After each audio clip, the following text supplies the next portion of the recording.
skeletal remains are found near Whitley County Pond. It has been a gorgeous day across Kentucky with temperatures back well into the 70s. Unfortunately, it won't last. I'll take a closer look for you. A man is arrested and is now facing charges for a 15-year-old murder case just one day before HBO aired the series finale on a documentary in which he seems to say he killed his wife. Tracking, alerting, protecting. This is WKYT News at 4:30. Good afternoon to you. Amber Philpott and Sam Dick reporting. An investigation continues this afternoon into human remains found in southern Kentucky. Two fishermen reported finding a skull near a pond at the end of Happy Hollow Road in Whitley County yesterday afternoon, and that tip led investigators to even more human remains. WKYT's Sam Smith is tracking this investigation. It's our top story at 4:30. Investigators got the call about the human remains yesterday afternoon. Now, just beyond this gate is the pond where the remains were found. The sheriff's office, coroner, and emergency management officials responded to the pond that's at the end of Happy Hollow Road near Williamsburg. Two fishermen found a human skull in this area. Here's a photo from yesterday from the sheriff's office. It shows officials looking for other remains by the pond near Delta Natural Gas Company. The sheriff says 15 to 20% of the remains have been found so far. The plan right now is for crews to come back out here tomorrow to search for the rest of the remains. They need some time to get their corpse-sniffing dogs and metal detectors ready to go. The sheriff says the remains that have been collected are in good shape. The cranium, which houses your teeth and the lower jaw, was recovered. And in those, there's 3 teeth missing, and those were prior to death. This is what we're working with. The human remains will be examined in Frankfort. In Whitley County, Sam Smith, WKYT.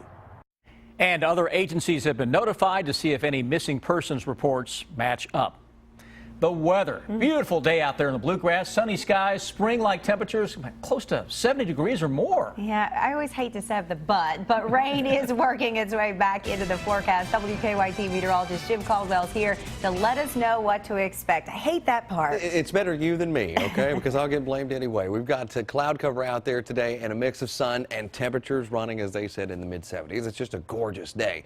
Even Defender is taking another little bit of a break, at least through tomorrow. That's when we'll start tracking a few showers. Not a big deal at all anywhere you go across Kentucky, but an isolated chance here or there. We'll throw the temperatures and the cloud cover on with Defender, and you're going to find those low and mid-70s. Somerset, 70 degrees. And you, as I skim over this, are the coolest spot I see anywhere on that map. 75 just down the road in London for you. A lot of warmth anywhere you go.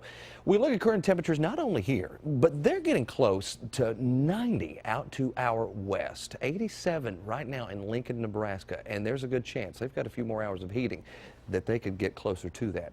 This is March, and they're making a run at it. Unfortunately, it doesn't last for all of us because we do have some cooler air that will start to sweep in. We're still marching towards spring. It's Friday around 6:45 in the evening. We can officially get out of winter. That doesn't mean we're going to go away from flake chances, but it certainly means we're away from the season. We'll have some cooler temperatures later on this week, and flakes even try to show up for Thursday morning, at least a few of them. And of course, we'll have more widespread rain chances coming our way over the next several days. I'll take a closer look at all of it coming up for you here in just a few minutes. All right, Jim, thank you. It is going to be one busy week in Louisville. Not only is the city hosting the first round of the NCAA tournament, it's also playing host to some regal visitors. Prince Charles and Camilla, the Duchess of Cornwall, are coming to Kentucky this Friday. Camilla will spend some time at a nonprofit organization that helps families in need, and the day will end with a reception at Churchill Downs for an animal welfare organization. The couple made their first visit to the U.S. together in 2005.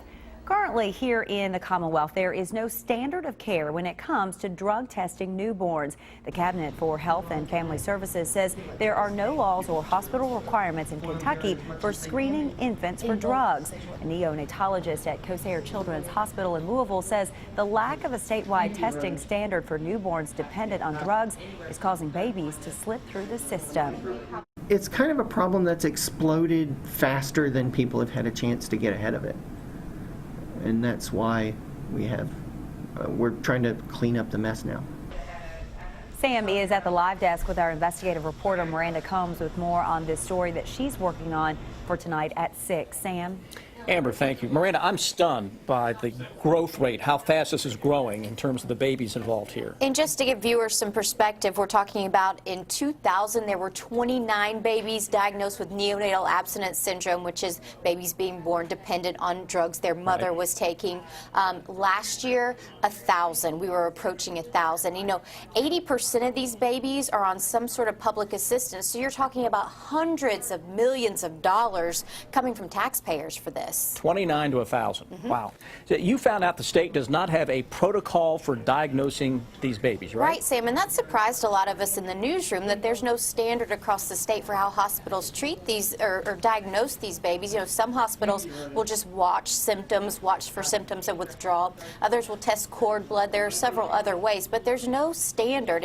And when you run into that, you also run into the problem of a lot of babies slipping through the system, as the doctor said, because a lot of times these babies won't even start to withdraw from these drugs until 5 days out sometimes. Well, guess what? Mom and baby are home by then. Right. So they were missed. So you go right to the source. You talk to a mother tonight whose child was diagnosed with NAS. Right, and I'll just leave it at it's interesting to hear her point of view on the whole system. So interesting take on it as well. Okay, sad story, but one that needs to be reported. Miranda, look forward to more coming up on WKYT at 6. Amber?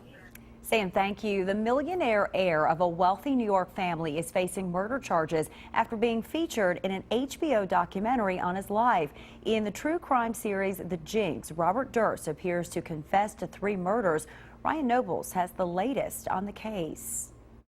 Bob Durst. For more than 30 years, law enforcement officials from 3 states have been on the case of Robert Durst, waiting for a break like this. Kill them all, of course. That is Durst caught on an open mic during a bathroom break in the midst of an interview for the HBO crime series The Jinx. The Jinx chronicles Durst's connections to 3 different murders: his wife Kathy in 1982, his close friend Susan Berman in 2000, and a neighbor, Morris Black, in 2001. Durst was never charged in his wife's disappearance or the death of Berman, but he beat back a murder charge in the case of Black, despite the fact that he dismembered the victim's body after the fact. A jury believed that Black was killed by accident as Durst was defending himself. Susan Criss was the judge in that trial. He's very intelligent, very cunning. I think he has thrived on the media attention since the trial. Durst remained free until he decided to grant an interview to the producers of The Jinx and was caught talking to himself, allegedly confessing to the murders. Authorities in Los Angeles quickly issued a warrant for his arrest in the Berman murder. Monday, in a New Orleans courtroom, he waived his right to fight extradition to Southern California. Bob Durst didn't kill Susan Berman. He's ready to end all the rumor and speculation and have a trial. His lawyers may attempt to keep the confession out of court, but at this point, Durst is back in jail. I'm Ryan Nobles reporting. It is unclear when Durst will return to Los Angeles, and according to New Orleans Police Department records, Durst was in possession of a .38 caliber Smith & Wesson revolver when he was arrested. UK Hoops team is hosting an NCAA tournament selection show party tonight, and you are invited to join them. That's right. Fans are welcome to join the coach, Coach Matthew Mitchell, and his Cats at Memorial Coliseum tonight. Deanne Stevens is out and about now, and she has more on tonight's party. Hey, Deanne. Hey, good afternoon, guys. Excitement is underway. We're just a little over an hour. Everybody's waving. Hey, Mom, we're going to be on TV soon, right? 7 o'clock tonight is the NCAA tournament selection show for our UK Hoops team. Coach Matthew Mitchell, Bria Goss with us. And this place, you're hoping to have it packed here. Well, you know, I am. But, you know, Sailor and Presley watch out and about every afternoon. So hi, Sailor. Hi, Presley. And Jenna, too. And Jenna better be watching. Well, Jenna could be doing some online shopping right now, too. It's possible. Well, she better buy some blue. That's right. We want everybody to come out tonight. We find out where we're going to play in the NCAA tournament. And what's so exciting is if you're in the top 16 in the country, right, you get to host those first 2-round games. So in the men's tournament, it's neutral sites, like our guys are going over and playing in Louisville, and they don't go on campus sites. In the women's tournament, you come to the campus and play if you earn one of those seeds, and we believe we've done that. So that's why we want everybody to come out tonight and buy tickets for this weekend's game and fill Memorial Coliseum up and see us win some games. Well, there is no ticket to get in here because that's free. They're even going to feed you pizza and free Coke tonight, but then the ticket office will be open immediately after that. We're going to save you enough money on dinner tonight where you can buy a ticket for this weekend's game. That's you understand? Right. I get it. I totally get it. Does this make sense? Thank you for breaking it down for me. I think I was a little bit confused. No, but at 450, I'm trying to be very clear. You got it. Come out tonight is what he says. And Bria Goss says that as well. How cool is it to be playing on Memorial Coliseum, if that should be the case here in a few hours? So exciting. We have the best fans in the nation. So just coming out here and playing for you guys. We're going to need you guys tonight. Like they said, pizza, Coke, come on down. It's going to be great. All right. A whole lot of fun. A night like tonight is for the team. Four straight NCAA tournaments for her. And we might mention congratulations to you as well as to you for breaking school history. And this is the sixth? Is this right? Six straight, yeah. School history. School history. All right. Coach Matthew Mitchell, Bria Goss, come see them and the team tonight. History. You want to tell Sailor and Presley? See you, girls. See you in a little bit. See you in just a little bit, an hour and 10 minutes. Put your blue on, girls. Yeah, and get you on down here. You put your blue on as well. And come on out for free pizza and Coke. 6 o'clock, the doors open here at Memorial Coliseum. Everybody come cheer our UK Hoops team on. Back to you guys. Out and about. We're out and about. He kind of takes over with this. Does. He's good at television. You know what I got out of that? Just come. There's pizza and Coca-Cola. Come for that. That's what I got. Yes, eat up, enjoy. Rihanna's voice is coming to a theater near you. Plus, an opera star gets funny while Justin Bieber is the focus of a roast and a lot of jokes. Suzanne Marquez has your eye on entertainment. Celebrities turned out over the weekend to skewer Justin Bieber. Snoop Dogg, Shaquille O'Neal, and Martha Stewart were among those on hand to make the Canadian singer a punchline. Comedian Kevin Hart led the roast. How hard am I going to go in?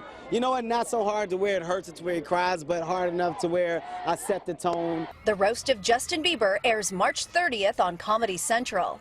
An adorable misfit lands on Earth in the new DreamWorks movie, Home. Jim Parsons is the voice of the lovable alien, and Rihanna is the new friend he takes on an unexpected adventure. I think it's about unlikely friendship. Unlikely friendship. I think Absolutely. it's about like the three of us. Like the three of us. Yeah. Home opens March 27th. One of the biggest names in opera is trying out her voice on Broadway. Renee Fleming stars in the upcoming comedy Living on Love. I've never done comedy on stage, and this is such a thrill for me. I can't, it's like a drug. Making people laugh is amazing. Anna Chlumsky of V plays Fleming's romantic rival and says her co-star's opera experience makes her a natural. The beauty is she's been a storyteller for years, you know, and so we're telling a story, and that's and so she's already a pro. The show opens in April and runs for 18 weeks. That's your Eye on Entertainment. Suzanne Marquez, CBS News, Los Angeles. It does not look like Sir Elton John will be wearing designer Dolce & Gabbana anytime soon. The legendary British singer is slamming the Italian fashion pair after they spoke out against same-sex parenting. Dolce & Gabbana, who are gay, have been in a relationship for more than 20 years. They told an Italian fashion magazine that a child should be raised by a mother and a father and refer to children conceived through artificial insemination as synthetic. Elton John, who is raising 2 children of his own with his husband, is now calling for a boycott of the luxury brand. All right, a beautiful afternoon out there. You can really feel that spring is close. I feel like we deserve this, Amber. Jim, you know, after what we've been through, we needed this. We needed a couple days like this. We absolutely needed it. The problem is it's not going to come in a couple. It's only going to get one little single. So we're going to get out of it with these 70s. First time we've been there since late last year. The rest of the evening looks like this, around 67 degrees. Nice evening, of course, at 7 o'clock. 62 by 9. The clouds continue to increase, and you can even see them out there right now, starting to thicken up, and they will continue to do so as we progress through the rest of the evening and overnight, because we have another system that's going to be on the move. We look at our 3-day thread track here. We go into Tuesday, stray shower chances, slightly cooler. We're down for daytime highs, probably into the upper 50s in most cases. Wednesday, kind of an in-between day. It's chilly, but we'll be talking about more clouds. And then it's Thursday, where I have highlighted here AM flakes with rain likely, more widespread rain, and that's going to be the bigger deal from that system as opposed to the flakes. But when you're at a 70-degree day and you start talking about the possibility of snowflakes, it always grabs your attention and makes you either angry or happy. It just matters on where you are in the weather world. There is a crash inbound Richmond at Chenaway. That's one lane blocked on Richmond Road just before Chenaway. The right lane is blocked at Richmond and Chenaway.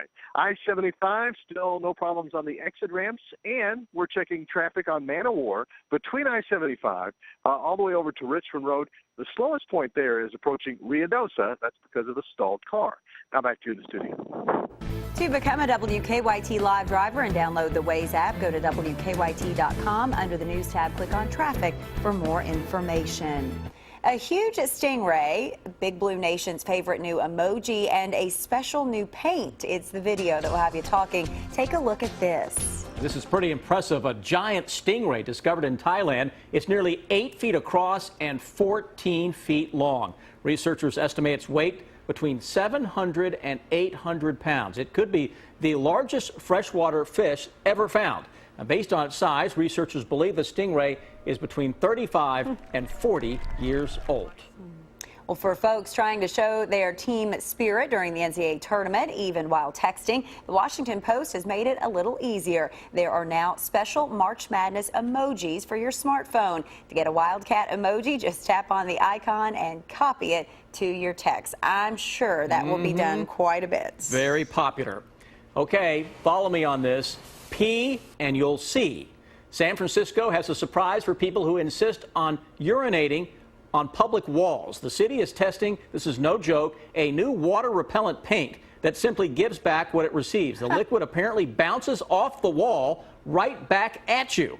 It's being considered a last-ditch effort by San Francisco because they want to discourage public urinators who have no shame in their game. I hope we don't have that problem in Lexington. I don't believe we do, but that's sad. That's the one thing I love about this segment. You never know what we're going to get. No, sometimes I read these scripts cold and I just never know what I'm going to read. There you go. It's out there in public. I love it. Okay. Here's what we're working on for you now at 5 o'clock.